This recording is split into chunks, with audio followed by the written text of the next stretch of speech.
అందరికీ నమస్కారం. ఆ వీడియోలో ఉన్న ఆ మహిళను నేనే. నేను రైల్వే కోడూరులో గవర్నమెంట్ జాబ్ చేస్తూ ఉంటాను. గత సంవత్సరంన్నర ముందు జూన్ 14, 2024లో రైల్వే కోడూరు ఎమ్మెల్యే అయిన అరవ శ్రీధర్ గారికి నేను కంగ్రాచ్యులేషన్స్ చెప్దామని చెప్పేసి ఫేస్‌బుక్ ద్వారా మెసేజ్ చేయడం జరిగింది. అతను మొదటి రోజు అయినా సరే నాతో 2, 3 గంటలు మాట్లాడారు. లాస్ట్‌లో అతని నంబర్ నాకిచ్చి నా నంబర్ అతను తీసుకున్నారు. టెలిగ్రామ్ అనే యాప్‌లో నాకు మెసేజ్ చేశారు. నా గురించి అంతా తెలుసుకుంటూ వచ్చారు. అంటే నువ్వేం చేస్తూ ఉంటావు? ఎక్కడ ఉంటావు? నీకు పెళ్ళయిందా? నీ భర్త ఏం చేస్తాడు? పిల్లలున్నారా? ఇదంతా తెలుసుకుంటూ వచ్చారు. నా భర్త నాకు దూరంగా ఉంటున్నాడు అనేసి తెలుసుకున్నారు. నేను నా బాబుతో ఉంటాననేసి నేను చెప్పాను. అలా అనుకోవద్దు. నువ్వేం ఒంటరివి కాదు. నీకు నేనున్నాను. ఎటువంటి సిట్యుయేషన్ అయినా సరే నేను నీకుంటాను అని చెప్పేసి నెక్స్ట్ డే నుంచే నాకు అటువంటి ప్రామిసులు చేయడం జరిగింది. అటువంటి భరోసాలు ఇవ్వటం జరిగింది ఆయన నుంచి. సరే అని చెప్పేసి నేను నార్మల్‌గానే మాట్లాడుతూ వచ్చాను. ఒక 2 రోజుల తర్వాత ఆయన నా న్యూడ్స్ అడగడం స్టార్ట్ చేశారు. వీడియో కాల్స్ చేయని చెప్పేసి బలవంతం చేయడం స్టార్ట్ చేశారు. ఇదంతా కరెక్ట్ కాదండి అనేసి నేను అన్నప్పుడు అతను చాలా ఫాస్ట్‌గా టర్న్ అయిపోయి సీరియస్ అయిపోయి నన్ను బెదిరించడం జరిగింది. ఇది నా కోడూరు, నా నియోజకవర్గం. నువ్వొక చిన్న ఎంప్లాయీవి. నీకు ట్రాన్స్‌ఫర్ చేయాలన్నా సరే నేనే దిక్కు. నీ మీద ఎంక్వైరీలు వేయిస్తాను. నీ కొడుకు నువ్వు ఒక్కరే ఉంటారు. జాగ్రత్త మరి చూసుకో అని చెప్పేసి బెదిరించడం జరిగింది. అయినా కూడా నేను న్యూడ్స్ పంపలేదు. కానీ దాని తర్వాత నుంచి కలుద్దామని చెప్పేసి నన్ను చాలా టార్చర్ చేయడం జరిగింది. కలుస్తావా లేదా అని చెప్పేసి బెదిరించడం జరిగింది. నేను కలవను అని చెప్పేసి జూన్ 14 నుంచి ఒక 20 రోజుల దాకా నేనసలు కలవను అని చెప్పేసి భయపడుతూనే చెప్పాను. భయపడుతూనే నేను ఇగ్నోర్ చేస్తూ వచ్చాను. ఆయన ఒకసారి అన్నారు, "నీ కొడుకు నువ్వు ఒంటరిగా ఉంటారు. చూసుకో. నీ కొడుకేమైనా అయితే నన్నడగొద్దు" అనేసి భయపెట్టడం జరిగింది. సరే అని చెప్పేసి నేను జూలై 9, 2024లో ఫస్ట్ టైం కలిసాను అతన్ని. ఆయనే వచ్చేసి కార్‌లో మా ఇంటి దగ్గరికొచ్చి పిక్ చేసుకొని కడప రూట్ వెళ్దాం, కడప దాకా వెళ్దాం అనేసి చెప్పారు. ఏం మాట్లాడాలి అనేసి నేను అడిగాను. ఏమొద్దు, ఏం మాట్లాడొద్దు, కడప దాకా వెళ్దాం అనేసి చెప్పారు. కడప దాకా వెళ్ళకుండానే రాజంపేట దగ్గర ఏదో పల్లె దగ్గర ఆపేశారు. మొత్తం డార్క్‌గా ఉంది ప్లేసు. ఎందుకండి ఆపారు అనేసరికి నాకు నువ్వు సెక్షువల్‌గా కావాలి అనేసి అడిగారు. లేదండి నేను సెక్షువల్‌గా కుదరదు. నేను అలాంటి దాన్ని కాదు అనేసి చెప్పాను. నేను అలా చెప్పేలోపే నా ప్రైవేట్ పార్ట్స్‌ని టచ్ చేయటం, నన్ను బలవంతంగా దగ్గరికి తీసుకోవడం లాంటివి జరిగాయి. నేను కార్ డోర్ ఓపెన్ చేయడానికి ట్రై చేశాను. అతను నా జుట్టు పట్టుకొని వెనక్కి లాగేసి నన్ను గట్టిగా కొట్టారు. 2, 3 సార్లు కొట్టారు. చాలా గట్టిగా కొట్టి కార్ సీట్‌ని అడ్జస్ట్ చేసేసి నా మీదకొచ్చేసి నన్ను చాలా బలవంతంగా రేప్ చేయడం జరిగింది. నేను అరవడానికి ట్రై చేస్తుంటే నన్ను చాలా గట్టిగానే కొడుతూ వచ్చారు. అలా నా మీద ఫస్ట్ అటెంప్ట్ జరిగింది. నన్ను ఇంటి దగ్గర డ్రాప్ చేసి నేను దిగుతున్న టైంలో, "నువ్వు ఈ విషయం ఎవ్వరికైనా చెప్పినా సరే నువ్వు కొలాప్స్ అయిపోతావు. నీ ఫ్యామిలీ కొలాప్స్ అయిపోతుంది. స్పాయిల్ చేసేస్తాను" అని చెప్పేసి నాకు చెప్పడం జరిగింది.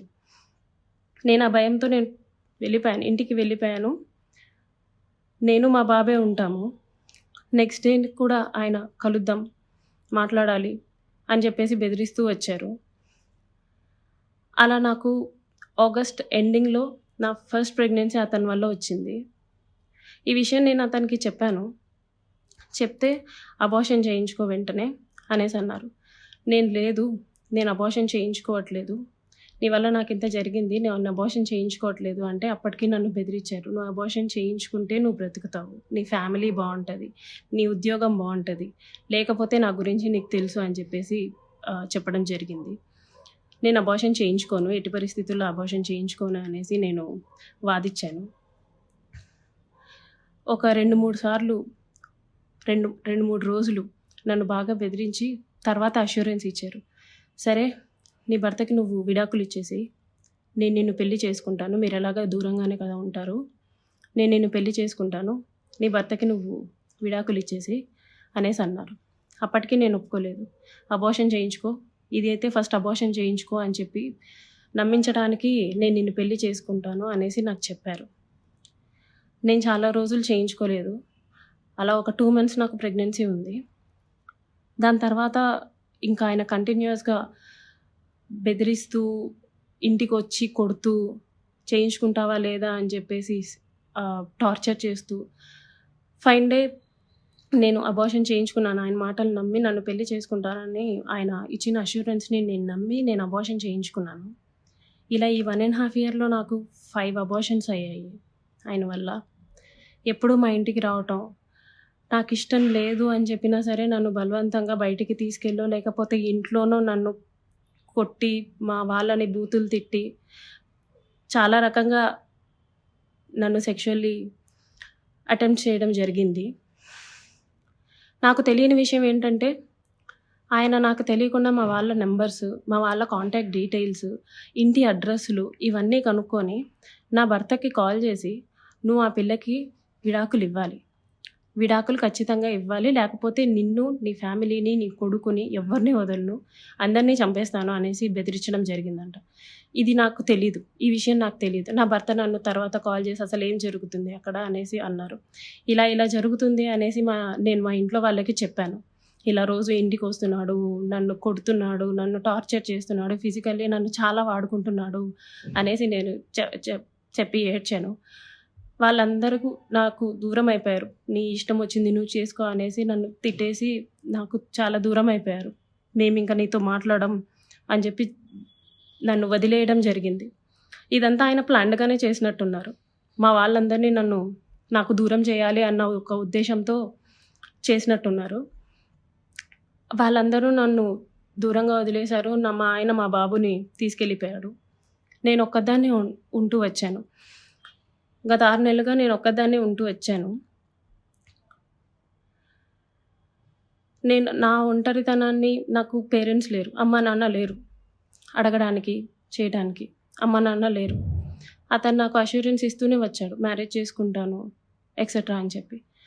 ఇలా వీళ్ళందరూ దూరం అయిపోయి, నా గురించి ఎవ్వరు అడగడానికి కూడా లేరు అని ఆయనకి ఒక క్లారిటీ వచ్చిన తర్వాత, ఈ 1.5 ఇయర్ నాతో ఉండి, నన్ను ఇష్టం వచ్చినట్టు సెక్షువల్లీ వాడుకొని, లిటరల్లీ నన్ను కొట్టి బలవంతంగా చాలా అంటే చాలా సార్లు చేసి, January 7, 2026 ఒక 20 డేస్ ముందు, "నేను నిన్ను పెళ్లి చేసుకోను. నువ్వేం చేసుకుంటావో చేసుకో. నీ ఇష్టం వచ్చింది చేసుకో. నీ దిక్కున్న చోటు చెప్పుకో. నీ గురించి ఎవడొస్తాడో నేను చూస్తాను. నేను మాట్లాడతాను" అనేసి నాకు చెప్పడం జరిగిందండి. It's been 20 days. అతను నన్ను వదిలేసి, ఈ 1.5 సంవత్సరం నేను నరకం చూశాను అతని వల్ల. చూడాల్సిన నరకం అంతా చూశాను. నాకిప్పుడు న్యాయం కావాలని చెప్పేసి నేను కోరుకుంటున్నాను. దాని గురించి పోరాటం చేస్తున్నాను. షేర్ చేయండి, లైక్ చేయండి, సబ్స్క్రైబ్ చేయండి. మరిన్ని వీడియోల కోసం బెల్ సింబల్పై క్లిక్ చేయండి.